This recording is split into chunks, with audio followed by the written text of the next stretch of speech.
Welcome to the People's Advocate Hour with South Florida Attorney Joseph Bryan. Listen for the next hour as Attorney Joseph Bryan informs you on different legal topics. Whether you are considering bankruptcy or dealing with mortgage or debt issues, Joe can help you. Knowledge is power. Don't fear the unknown. Get answers to your burning legal questions now. So call in and ask Attorney Joseph Bryan to answer your questions. 888-565-1470. And now, here's Attorney Joseph Bryan. Well, thank you for calling the People's Advocate Hour. This is Attorney Joseph Bryan, and I'm here today with Lauren Smalish, who should be calling in shortly. She's stuck in traffic because people don't know how to drive in South Florida. I'm sorry, I shouldn't have said that. All right, well, listen, this is the People's Advocate Hour. We're going to talk a little bit today about some of the new laws that came in July the 1st. You know, Florida has 159 new laws. And I'm sure that if you're a sexual predator, that this affects you greatly, because now they're going to put more offenders into civil commitment, and they're going to bring in prosecutors, detectives, and victim advocates to decide whether or not you, after serving your term in jail that you've been assigned by a judge, that they may decide that you haven't spent enough time in lockup and that you need civil commitment because you're crazy. So that's one of the things. You know, Florida has, for violent predators, a 50-year minimum prison sentence for violent sexual offenders. I think it's the most you do in the whole country. So if you're a bad person, and you can look at 50 years in jail, I just think at 50 years you might as well just give them life. But hey, that's just my thought. Also, they're going to revamp the Department of Children and Families and try to make them more effective, adding 270 new child protective investigators involved, so that'll help with the caseload. They're going to try to help out foster children with paying for their driver's education so that they can get a license free of charge, and some car insurance so that they can better prepare themselves to get a job when they turn 18 and are removed from the system and get no more assistance. And, of course, they're going to increase the voucher program, giving corporate tax credits to companies that provide money for poor families to send their children to private school. So, if you want to help out a young lady who has young children, pre-elementary age, your company can get tax credits. Tax credits. Tax credits. That means that you get to write it off and do a good deed and send some kids to private school. I don't think they're thinking about you sending them to university school or American Heritage, but I still believe you get tax credits if you send them to a preschool and pay for the preschool, which is not cheap, sometimes $150 a week, which often makes it very difficult for an employee to make ends meet.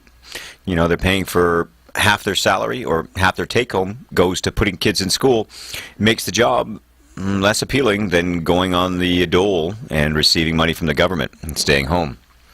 So, anyways, very interesting laws. By the way, if you are illegally selling prescription drugs, you go to jail for longer.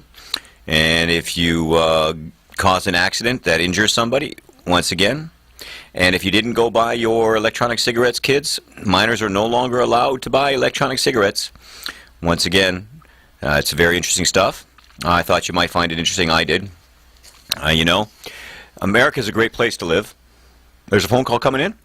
Oh, yeah, let's get the phone call in. Who's here? Hello? Hey, Lauren Salis on the line. Hello. Oh, hey, Lauren. How you doing? I'm doing very well, Joe. How are you today? So far, so good. I guess somebody put on the headset thing. Which one would I pull this one off? This one here? Well, it's coming through the headphones, and I can't hear her. Anyways, well, so tell me, Lauren, where have you been? Well, I've been doing a little bit of traveling. I traveled to Buenos Aires, Argentina recently for pleasure and also for learning a little bit about Latin America and Latin American business and culture as well. Had a really good time. So did they do the stop and frisk thing down there as they used to do in New York? Or you didn't get frisked at all? I did not get frisked, no. So you didn't have a good time?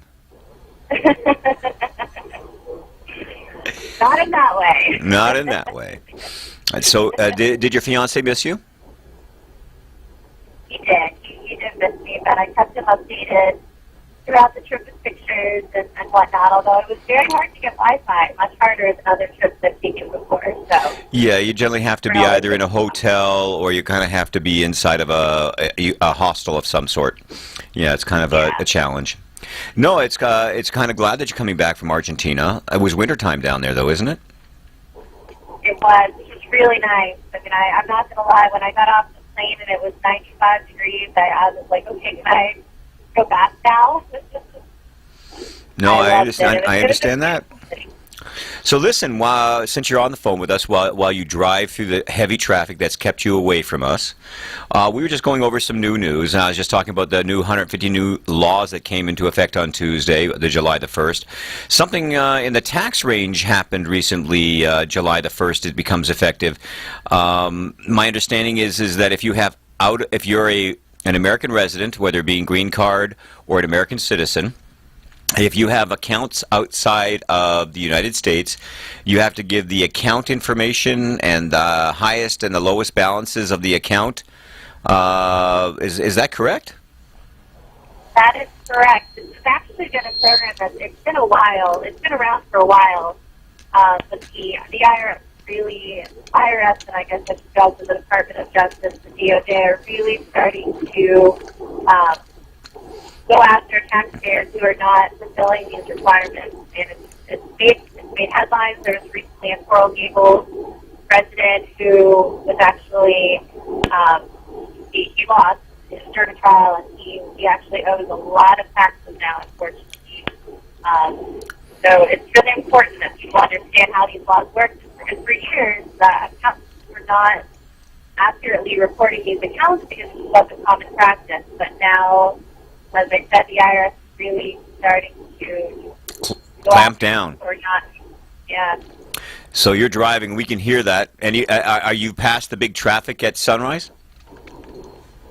There's still a bit of traffic, but it's starting to lighten up, luckily. Yes, that's true. Lauren is a better driver than I am. My car flies. It doesn't really drive. Anyways, no. So we were talking about that other new laws, and I was just reading around the newspaper that's going around in the world, what's going on, and I understand that there's a guy that's been sentenced to death for blasphemy. I think what he said is something rude about Muhammad, that he found him to be mentally competent and responsible for writing abusive statements and uttering derogatory remarks against Islam. So if I want to say that Islam is a sucky religion and Muhammad is a false prophet, I may not be liked by a lot of Muslims in the state, but I can say it. And I don't have to worry about going to jail or being sentenced to death. This is because I live in America, home of the free and the brave. Because, even though legally I'm allowed to say those sort of things, there might be some Muslim imam right now writing up a fatwa to execute the People's Advocate for blasphemy. But here in America, I don't think the police are going to come in today and arrest me for blasphemy. I could say the same thing. I could pick on Jesus. Okay. I could say something bad about Jesus. I can't think of anything bad I want to say about him right now, but I could. And although there'd be a lot of people who wouldn't like me saying naughty things about Jesus, I'm allowed to. It's called freedom of speech. It's one of our Bill of Rights. I have the Bill of Rights on my wall, well, actually our wall, in the office. We finally put up the artwork while you were gone. And yep. And the Constitution's on the wall. And my favorite American writing, the Declaration of Independence. However, sometimes if you read the Declaration of Independence, you can get pretty mad with the people in charge up north. Anyways, well, I'm glad I don't live in Pakistan because I am not a believer in their Muslim religion. And I don't believe that they like us to talk about the Muslim religion. They don't like us to draw pictures of Muhammad. And I don't think they take too kindly if we were to say anything less than stellar things about Muhammad. And I understand that he was a very fashionable dresser. So, one shouldn't pick on him. And anyways, we're having a big problems with people coming across the border. And the People's Advocate support immigrants, especially those that come legally. And understand the desperation of the rest of the world wanting to be an American, because quite candidly, you got to be darn proud to be an American. And you got people that are taking trains, sitting on top of trains, doing whatever they can to get to our border, to almost almost to die of dehydration or other types of things like rattlesnakes, crossing the border, shaking hands when they meet the border guards, saying thank you very much, take me to Obama. And so the U.S. lawmakers didn't want to give him a whole bunch of $1 billion to play with. And I thought he might misappropriate it or might misuse it or use it for his own political needs. So their goal is to make it so that there would be money available for the things that are necessary. Right now, it's still going through the House, hasn't been approved by the Senate, so one doesn't know what's going to happen with that. But one would hope that they would do something nice. It looks like the UN wants to step into the situation and declare all these people that are coming in as refugees. And yeah, you know, so that the American has to offer them asylum. My only question is you know, is it economic refugees or is it they just want to be Americans refugees? You know, in that case, there's a lot of other people out there that want to be refugees. You know, but my understanding is you have to be running away from something, some threat to your life. You know, I just don't see it. I don't see a war. I don't see the refugee status being appropriate for these young people coming in. But I definitely don't like the idea of them just being passed out into the street with no responsibilities. I can just picture how the young people could be preyed upon. And I would hate to see that was what's going on. And once they leave the control of the U.S. government, I don't see how they can be treated humanely. And they may be taken advantage of by people that shouldn't have control of the kids. What do you think? Yeah, I agree. We'll have to see what happens, but this still is very interesting and unfortunate. Hopefully a good outcome will come. Although we always know with our government that isn't always the case, unfortunately. You know, looks like the government's going to get $7 billion into the coffers from Citibank, because Citibank appears to have been heavily involved in the mortgage-backed securities that were sold prior to the 2008 crash. Of course, that means Citibank was helpful in bringing our economy down. We like Citibank. Maybe not. But whatever they did, they got involved with mortgage-backed securities. And it looks like they're going to give one of the largest cash penalties for their naughty behavior. All I know is all of my clients that are in foreclosure and all the clients that I had that went through foreclosure over the last few years aren't going to see a penny of that $7 billion. And more importantly, Citibank has never been one of the more reasonable people to try to negotiate a modification or a short sale. So obviously they don't really feel responsible for the disaster that they helped create here in our economic downturn. But I'm glad that they're giving $7 billion. I just think that the number should be a little bit closer to $700 billion. Then I might feel like they're beginning to pay a little bit more towards what they did. Actually, they should pay out all the money that they made on all those loans and all those mortgage-backed securities. And I'm sure that would probably be much closer to, $750 billion. And that might help us to get that money. It would help pay down the deficit. Do you know what the deficit's at right now? I know you've been out of the country. Do you know how far away it is from $16 trillion? Where are we now? I'm not sure I want to know. I don't know, but where it stops, nobody knows, right? Oh, my goodness. I know, it's funny, but not that funny. It does feel like our government's going a little amok. What do you think? Amok, amok, amok? Remember that movie? Where the witches did the brew and they were like dum-dums? I do. I mean, your friend Lois Lerner, she's a friend of yours? You met her before? You guys are buddies? I have never met Lois. No, but if I did, I might have a word or two to say to her. I know. Listen, she's been claiming that it's un-American to find her in contempt. It's very interesting. What do you think of her actions with the IRS? Do you think her actions were un-American? Well, here's the first thing. If she had sat down and listened to an intelligent lawyer, because obviously somebody didn't tell her what she needed to do, and shut her mouth and just say, I plead the Fifth, then her Fifth Amendment against self-recrimination would hold. But she opened up that big trap of hers and said, I'm innocent and I didn't do anything wrong and I'm not going to discuss it any further. That's the problem.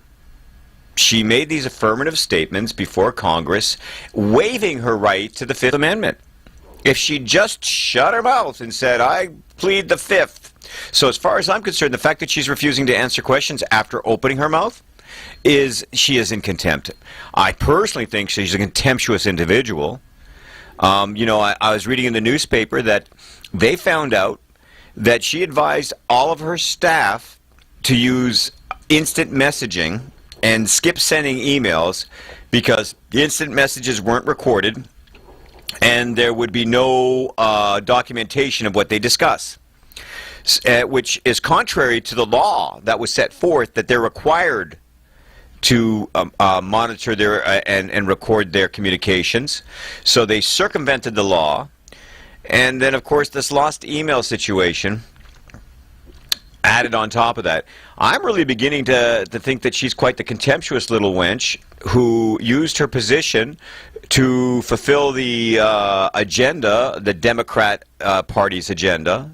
It appears that she tried to have one of the senators audited, or possibly was a congressman. It appears that she had communication with the White House about these things. So I'm beginning to think that we might have a tricky Dick situation involved here where, Richard Nixon used the IRS to beat down his opponents. Maybe we might have a real situation where Lois is that connection to Mr. Obama, or should I say President Obama. So it's a pretty interesting thing. By the way, do you know that they just agreed to they just did some legislation where they're going to actually bring a lawsuit against Obama for overreaching his position? They are. Interesting. No, I hadn't heard that. Yep. It's gone through the floor at this point in time. I think that's almost become a legislation where they're going to authorize the Congress to bring a lawsuit against Obama for overreaching. I think that given the chances of a wasted time going for an impeachment, I think that the lawsuit is an intelligent alternative. So it's something to keep in mind. And will be very interesting. Unfortunately, the way the system works, I doubt that it's going to actually get very far before he's out of office. I think he'll be finished by the time this actually gets to the Supremes. We'll soon find out. That's for sure, don't you think? That is for sure. So, what do you think would happen if his presidency is over? I don't question that the president has overstepped the bounds that are set forth for the executive branch, and he stepped into the position of what one would consider to be the legislative branch. And I'm sure that whatever is going to happen in the lawsuit, I think I've read several articles on it, and I kind of agree with the interpretation that when a law is law and there's a need for a change, you don't get the right to rewrite the law as you see fit without bringing it back to the legislature. One of his pompous experts has claimed, well, he's not changing the law, he's just slowing the implementation of the law, and that's within the purviews of his powers. And I don't agree with that fool. I believe that when it's law, and the president signed it into law. He has to enforce the law, and if he doesn't want to enforce the law, that's an interesting argument, but that's not his job. If he wants to change the law or abrogate the law or change the scheduling, I personally believe that he has to go back to Congress, who doesn't like him very much, but he still has to go back to Congress. Unfortunately, that's a terrible thing. And I was also looking up some information to do with Donald Sterling. Remember that guy that said all those racist, nasty remarks? I do. Now, I'm not going to say that I agree with his presentation, but I do agree with his right to make that presentation. And quite candidly, I'm kind of shocked what's going on in California. But I can only tell you here in Florida, we have a very strong statute, Florida Statute 934.03, which prohibits the interception and disclosure of wire, oral, or electronic communications except when permitted, after they've given notice and they've agreed to it. And this includes tape recordings of telephone conversations with all speakers' consent and the surreptitious recording of face-to-face conversations. It's a third-degree felony in the state of Florida for what that woman did. I don't know if it's a third-degree Florida in California, but it would appear to me that, not only was he harmed by her disclosure, but I think that she should find herself also under criminal charges. Only time will say.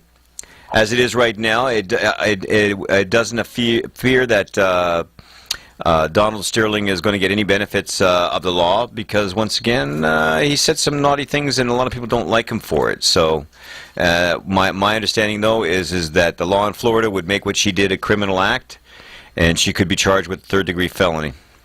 So it's interesting. It's interesting what's going on out there. But the president wants to be a monarch. He wants to be king. And, President Obama, King Obama. I think King Obama does have a nice ring to it. I don't know. It would certainly be interesting to go back to a monarchy. Yeah, well, there you go. But, if we had you, we would have Princess Lauren, right? Or Queen. Or Queen. Well, Lauren, we're going to go take a quick break right now, and when we come back, we'll go into some more interesting stuff that's happening today. We'll talk a little bit more about some legal issues.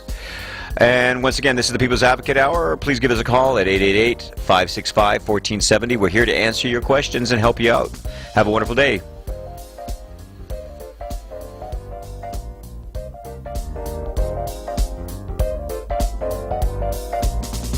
Are you losing sleep at night due to your debt situation? Call attorney Joseph Bryan today to sit down for a free consultation to discuss your rights.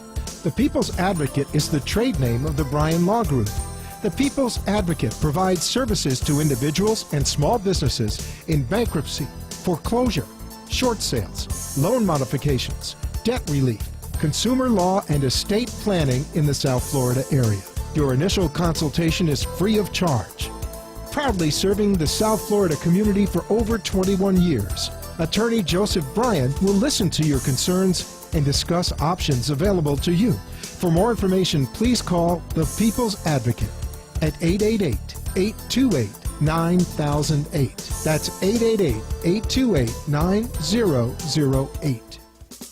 You are listening to the People's Advocate Hour with South Florida Attorney Joseph Bryan. He keeps you informed about your rights when it comes to bankruptcy or foreclosure and wants you to be part of his show. Call 888-565-1470 and help him help you get informed. Now, back to our show. Well, welcome back to the People's Advocate Hour. This is Attorney Joseph Bryan. And we're glad you came back. If you have any questions, feel free to give us a call in at 888-565-1470. Or if you have a few comments about the things we talk about on the show, call in. We may talk to you. Sometimes it's good to have a second opinion. And I just had something very interesting happen. Shocked me. When I saw the Attorney General say that they were going to kind of back off and let the states control this new medical marijuana and legalized medical marijuana.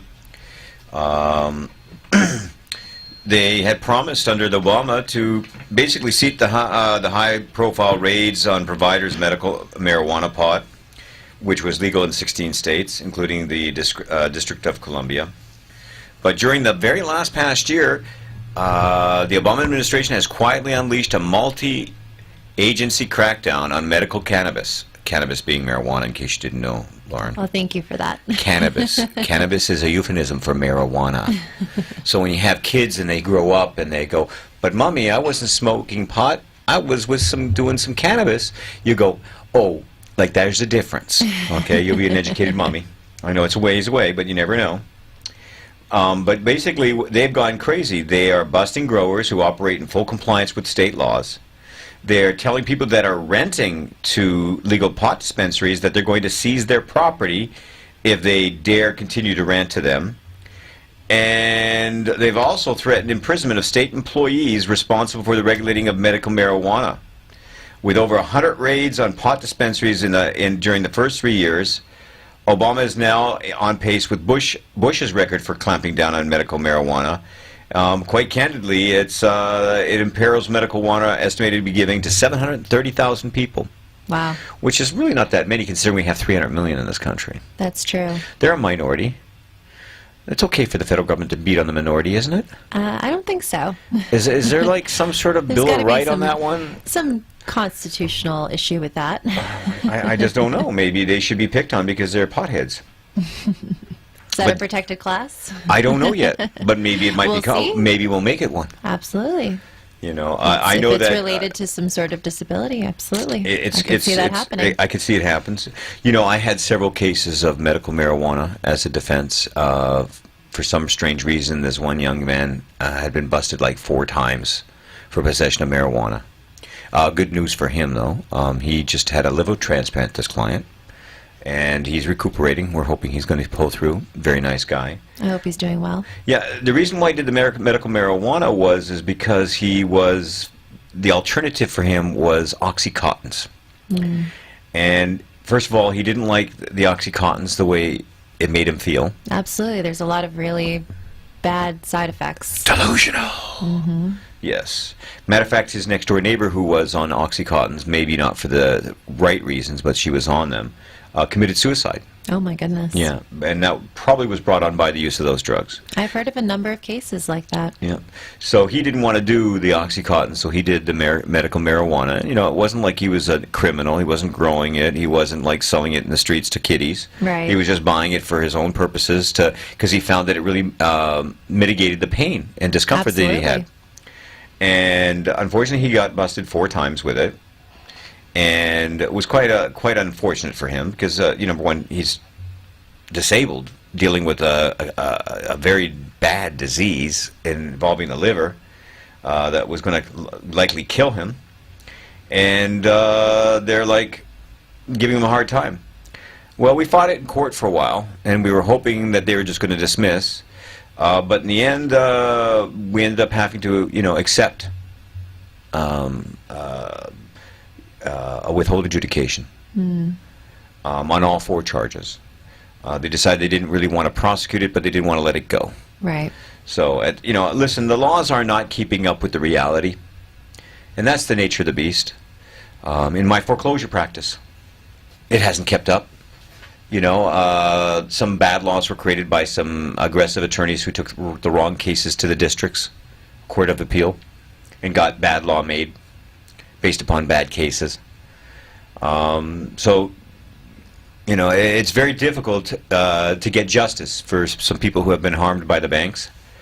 And the reality is that not all the properties are back up in price. They're up substantially, but there's still a lot of losses going around this state. It's a good time to do a short sale. You know what a short sale is, right? I do, but I know you're the expert on the short sales. Right. Well, I mean, you're very tall, so you don't know much about short. That's right. Yes. But, basically what is happening is you're paying the bank less than is owed. If there's a first and second mortgage, the second mortgage will take a little bit of money, and the first will get the most of the money, but they're still going to get less than they're owed.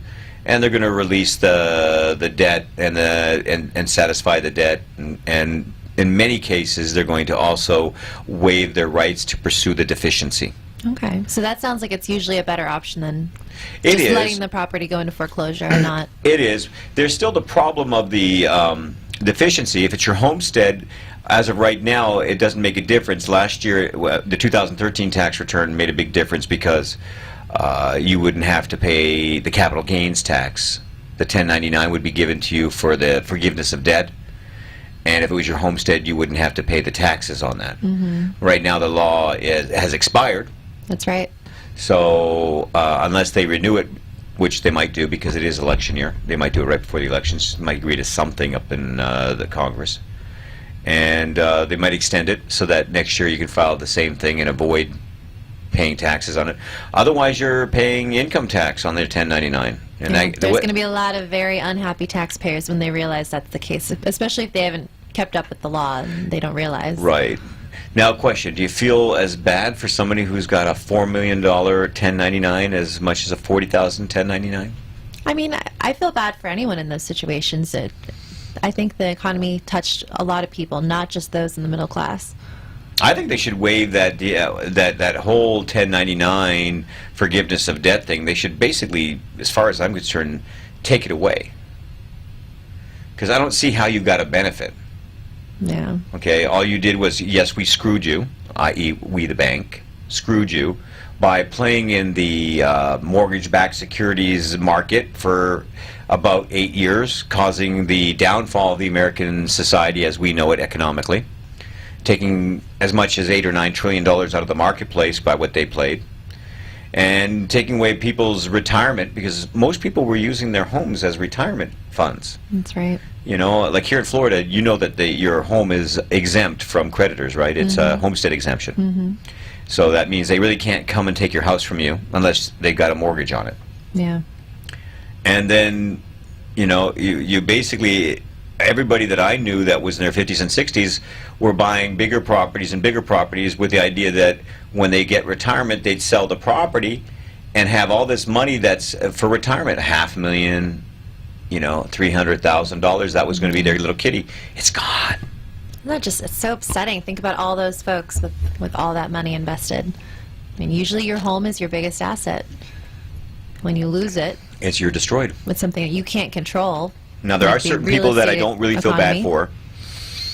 And those are the people that went ahead and refinanced their home to pay off their credit card debt. Right. And then went ahead and refinanced their home again to pay off new credit card debt. Yeah, it's a little hard to feel as sympathetic for people like that. You know, of course, you know, if they use their money to buy a nice big boat to go out and have fun in, I might not feel so bad, especially if they invited me. No, but, you know, I don't know too many people that, you know, and then I had some of my friends, they're so conservative. All they did to refinance was refinance it to make it a better interest rate. And then the market went crap, and they had $400,000 in their property of equity. Gone. Yep. Gone with the wind. Gone. It's too bad. You know, and I don't think they can afford to send their daughter down to Argentina on vacation, unlike some people here. So what was your most favorite thing in Argentina? The culture of the city, it was just amazing. The feel and the energy The architecture. of everyone. Yeah, the architecture. I mean, overall, it was just an amazing trip. The food was fantastic. We saw some great shows. We got to just hang out with the locals a lot, which was really cool. Did they take pictures? No. Okay. They have blondes like you down there, They huh? do, yeah. So we didn't stick out very much at all, actually. Yeah, if it took we you had to- people asking us for directions sometimes. That's so. cute. Yeah. And of course you could have given them in Spanish, A little. a little bit. Yeah. Derecha, izquierda. Sí, sí. Sí, senor. There you go. Say she'd come back with a few words in Spanish. Very impressive. Very impressive. Did you get a chance to do the tango? We did, yeah. A little salsa? Well, no salsa, but a little tango. We got to go see a blind, well, we didn't see it. We went to a blind dinner, which was really cool. You didn't see dinner it in the because you were dark. in the dark? Exactly. Eating dinner in the yeah, dark. it was really fun. But you've done that before with your boyfriend? Oh, that doesn't count, does it? Okay. Anyways, that's not the same. Well, everyone else was on a date at the blind dinner, so And the were four of us you- girls felt a four little girl- silly. Little silly was no kissy, no No, huggy, we're like, I huggy. think we felt like we were kind of crashing everyone's dates a bit. There you go. You never know. You might have been invited to several of the tables. Yeah, You never know. You never know. We didn't know it because we couldn't see. There you go. Could you even see the meal? No, it was all a surprise. It was really cool. And then What- we got to watch football, of course, which was very exciting. Being in Argentina During the finals? The finals was really fun. But you weren't there for the demonstrations after the Germans took it. No, I was back for that, but some of my friends are still there, and they said there were tears and Crying. Yes, Crying. Argentinians can be very emotional. You know, did you hear the Colombian joke about how an Argentinian commits suicide? how's that? They jump off their ego. But you know how they die? I have heard that one actually. Yeah. Do you know how they die? How do they die? Starvation. It's a very long way down. I'm sorry for the Argentinians listening to the show. You can call in at 888-565-1470. If you don't like something we're saying, we don't care, but you can still call in. Well, you care, don't you? You're Of course, a caring I person. felt very welcomed by the Argentinian people, and I know I have some friends who live in South Florida who are Argentinian. Well, no, they're American though, right? Well, of course. And they're but damn proud of it because if they live in Argentina, they have none of the rights that we have here in America. That's right. You know, stop And they and also frisk. have a crashing economy. A crashing economy, and I can stop and frisk anybody I want if I got a badge. I don't know, maybe I can do it if I don't have a badge, but I know that in Argentina you don't have any rights like you do here in America, because this is the greatest country in the world. That's why we love it so much. Anyways, no, it's shocking to see the things that are going on. You've been gone just a week, and all these new things are transpiring. I know, it seems like a lot has happened while I was gone. Yep. You know, they have this new Consumer Financial Protection Bureau. You heard about it? I have. It was legislated. There was a big stink, political stink about who's going to run it and whatever. But ultimately speaking, there's a company called Frederick J. Hanna and Associates. And they did all sorts of naughty things over a 4-year period. They produced over 350 collection complaints against consumers, and many of whom may not have actually owed the debts or owe less than the amounts that were claimed, but they didn't care. Oops. So the Consumer Financial Protection Bureau is going after them. Once again, when the federal government goes after them and they get fined, you get the money? No. No. Of course not. It goes into the coffers so they can misspend the money whichever way they want, whatever pork belly. What is pork belly? I don't know. I was going to ask you what coffers are. I mean, I know what it is, but why is it called that? No, it's called the coffers because, you know, you used to put it into the little coffer. I think that's what they used to have in churches or something like that. You know, like donated money to the government to put it in the coffers. Or I think it's maybe the budget. Somebody can call in and give us the answer. What is the coffers? Yeah. 888-565-1470. Inquiring minds want to know. Well, at least our quiet inquiring minds. I don't know. Maybe everybody else don't care.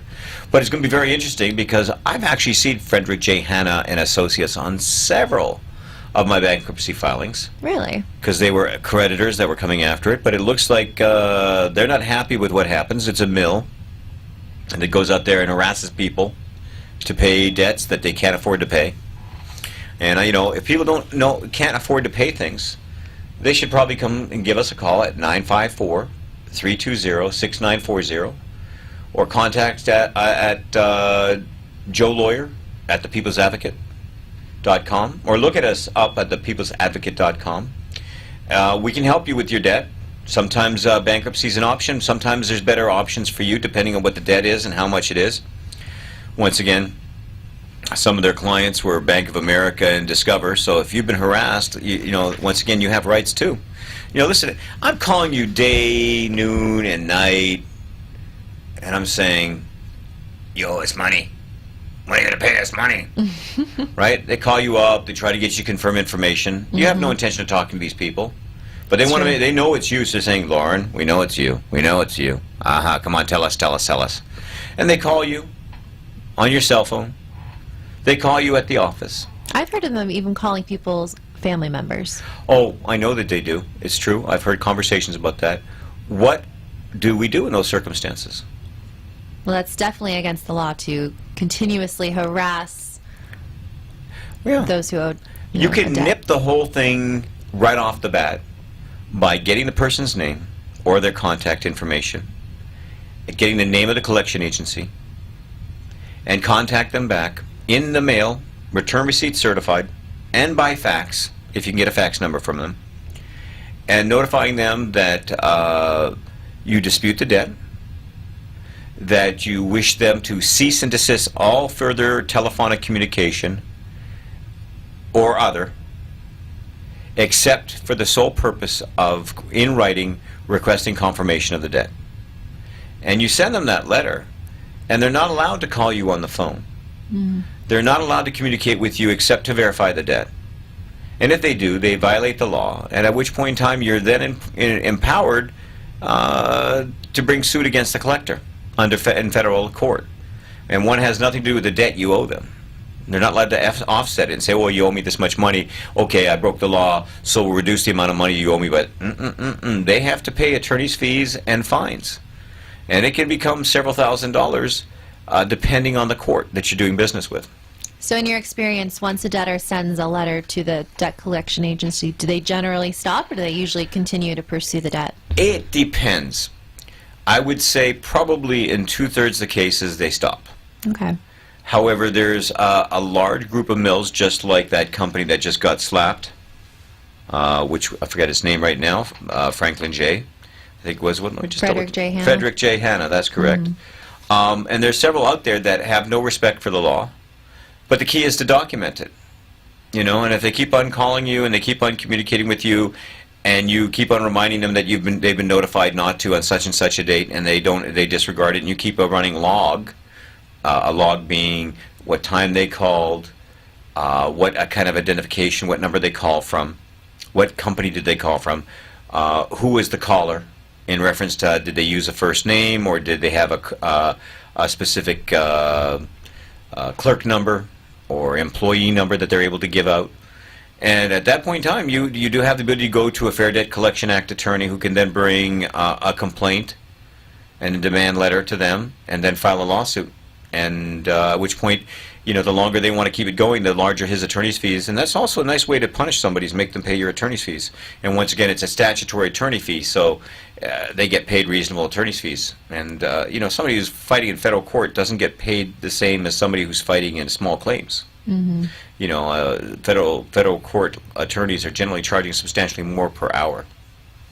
So anyways, we were talking while you were in the car coming up here about Lois Lerner saying it's un-American to find me in contempt.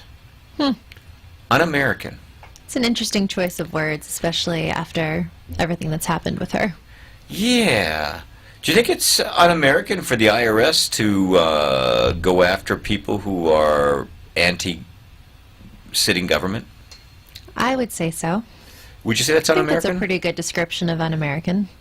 Would you think that if you're in a position of power within the federal government, say in the IRS, do you think it would be un-American to circumvent the law and have it so that none of your communications are recorded?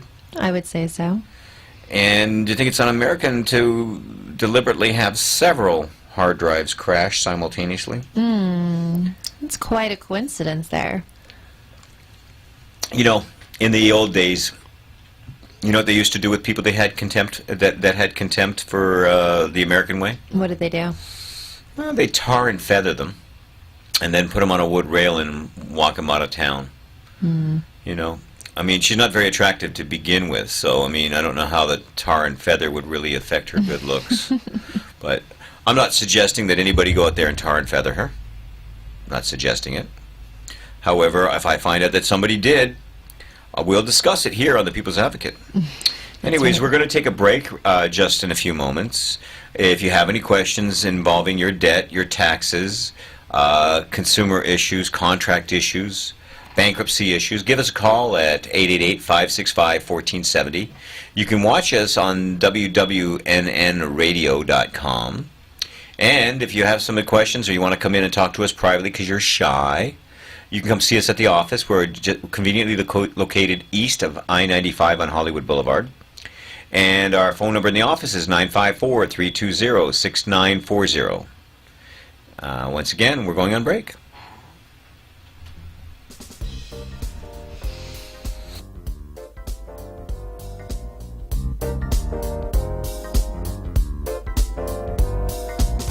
Are you losing sleep at night due to your debt situation? Call attorney Joseph Bryan today to sit down for a free consultation to discuss your rights. The People's Advocate is the trade name of the Bryan Law Group. The People's Advocate provides services to individuals and small businesses in bankruptcy, foreclosure, short sales, loan modifications, debt relief, consumer law, and estate planning in the South Florida area. Your initial consultation is free of charge. Proudly serving the South Florida community for over 21 years, Attorney Joseph Bryan will listen to your concerns and discuss options available to you. For more information, please call the People's Advocate at 888-828-9008. That's 888-828-9008. You are listening to the People's Advocate Hour with South Florida Attorney Joseph Bryan. He keeps you informed about your rights when it comes to bankruptcy or foreclosure and wants you to be part of his show. Call 888-565-1470 and help him help you get informed. Now, back to our show. Sushi. Well, thank you for calling back to the People's Advocate Hour. This is Attorney Joseph Bryan. I'm sitting here with Lauren Smalis. Hello, everyone. Pretty soon she's not going to be that, but right now she's still Lauren. That's right. And if you want to well, give us I'll a, always be Lauren. that's so true. You know, I was getting you a little drink today, and they have those new Cokes that say, you know, have a drink, share a Diet Coke with, and they have a name. Oh my goodness. And I found one with Joe, which is me, and I found one with Laura. Oh. Unfortunately, a couple days ago, I saw one with Lauren, but I forgot to pick it up because I was going to bring it so I could share one with you too. That's too funny. I know, and then instead I'm sharing with family. I think of you as family. Oh. So you don't practice family law, I do not. I have you- some great friends who practice family law, but but I you do not. do taxation. I do. Taxation, estate planning, asset protection. These are important things. They are. I think You know that if you transfer assets to avoid creditors, that's called a transfer to avoid creditors, and they can overturn such transfers, right? that's right. But if your transfers and your asset protection plan is part of a estate planning progress, is then it considered to be a transfer? No, absolutely. I mean, as long as it's a legitimate estate planning endeavor, you absolutely can transfer your property and your assets in any way that you see fit. Now, that doesn't stop somebody from claiming that that transfer shouldn't happen, but at least you're safe from being brought on criminal charges for something. That's right. Sometimes it can be reversed if An the powers activist that judge. be- right, exactly. If they find that it wasn't completely on the up and up, but Okay, so what are some of the favorite tools that you think about when you're thinking about putting property into a protective structure? I mean, obviously, trusts are really the hot item, and they've been that way for years. It's really the best way to transfer your assets into another entity, if you will, that you can protect your assets and keep them out of your estate, but still have some sort of control over them. It's really the best way to handle things. Even when I draft a will, there's always a trust involved. Of course, a revocable trust doesn't have any of the protection that an irrevocable trust has. That's right. So it's very important to differentiate between the two. And of course, even corporations like LLCs and corporations, those are also great ways to separate ownership and protect them. Absolutely. And of course, we have land trusts here in Florida, which is an interesting character because you can both be the beneficiary and the trust settler and the trustee without violating the rules of trust and having it all merge back into one owner. That's right. Land trusts are a thing that come back from the old time of jolly old England in the 16th, 17th century. Of course, we don't write it in Old English. We do it in good old-fashioned, simple English American when we draft those. But those are great ways to hold real estate, aren't they, land trusts? Absolutely. Because then people don't really know who the beneficial interest is held by unless you decide to disclose that. That's right. So that's a wonderful tool for also keeping things at bay. And then, of course, international banking is a great thing. It is. As long as you do report it as you are required. Isn't that kind of interesting, though? Because if you file that report as required, isn't that discoverable? It is. So all of a sudden, you have all this stuff offshore, bank accounts offshore, even if you're like in a corporate format, but you have control of the account because you're some sort of involved with it, me, a director or otherwise. So you disclose that bank account owned by that corporation to the IRS, where before you had to make that disclosure to the IRS. If it wasn't your bank account because it was owned by a corporation, there's a good chance that nobody would ever know that you had an offshore bank account and an offshore corporation and all that kind of good stuff. Is that That's correct? right. Yeah. So- But of course, the IRS is finding a lot of corporations that are especially closely held, where the director or member does have control Now, over the account. my understanding from somebody is that the fines can be as much as the money sitting in the account, If not more. and then there's penalties on top of that. So That's you right. lose all that money that you hid, That's right. and then they slap you with more money that you have to pay them. Yeah.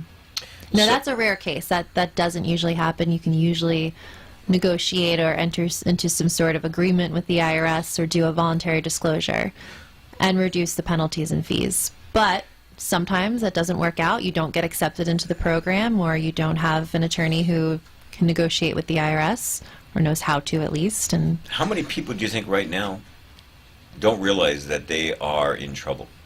a lot. But they're finding out every day. More and more people are getting letters from their banks saying, we are going to give you up to the government. And every day, more and more banks are getting added to the blacklist, if you will. No, but I mean, my understanding though is that those banks that are notifying the U.S. government know that you opened the bank account with American identification. That's right. So if you're a Colombian and you opened up your bank account and you have, or businesses in Colombia, and you haven't been notifying the United States of these things in the past, there's a good question whether or not these banks are going to be notifying the federal government. Hmm. That doesn't mean that you're not obliged to give that information, though. Absolutely. You still are if you're a citizen or a resident of the U.S. And when it comes to the IRS, since they have people like Lois Lerner working for it, what do you think the chances of them sooner or later coming to get you? Very high, unfortunately. And it's not just those who were, willfully hiding money in a Swiss bank account. It can be someone, grandmother from Israel who's had money in a bank account for years, never even thought about it. Never Just thought used about the it. account when they were on vacation or traveling back home to see Never family. concerned themselves with No. it. Yeah. And of course, most of these banks have contracts with or agreements or treaties with the United States where they're required to provide information on the accounts that they hold in different locations on American citizens. Absolutely. And of course, they want to take the heat off of them. They want to Of course not. push it back They onto don't want the to get hit with billions. account holders. No, they don't. Well, listen, this was an interesting conversation, and we're going to continue next week. We're going to get into some more details, because I think this is an important conversation. This has been the People's Advocate Hour, and we have less than 1 minute. Do you want to sing for that last minute? I don't think the great people of South Florida want to hear me sing. I understand that you sing wonderfully in the shower. That's what I was told. I haven't heard it, but I've been told. Anyways, this is the People's Advocate Hour. We really appreciate you listening in. We couldn't have Imad Salem come in to see us because he's dealing with his son right now, who's in the hospital. But hopefully we'll have him back next week to discuss the things we talked about. In the meantime, have a wonderful day. This is the People's Advocate. Give us a call at 954-320-6940. We're conveniently located off of I-95 and Hollywood Boulevard. Thank you very much for listening in.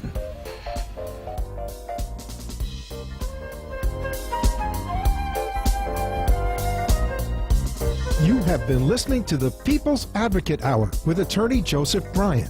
Join Attorney Joseph Bryan next week on the People's Advocate as you need to know your rights when it comes to bankruptcy or foreclosure. You can also contact our office at 954-889-7443 for a free consultation. The opinions expressed on the preceding sponsored program were strictly those of its hosts, guests, and callers, and not necessarily those of this station, its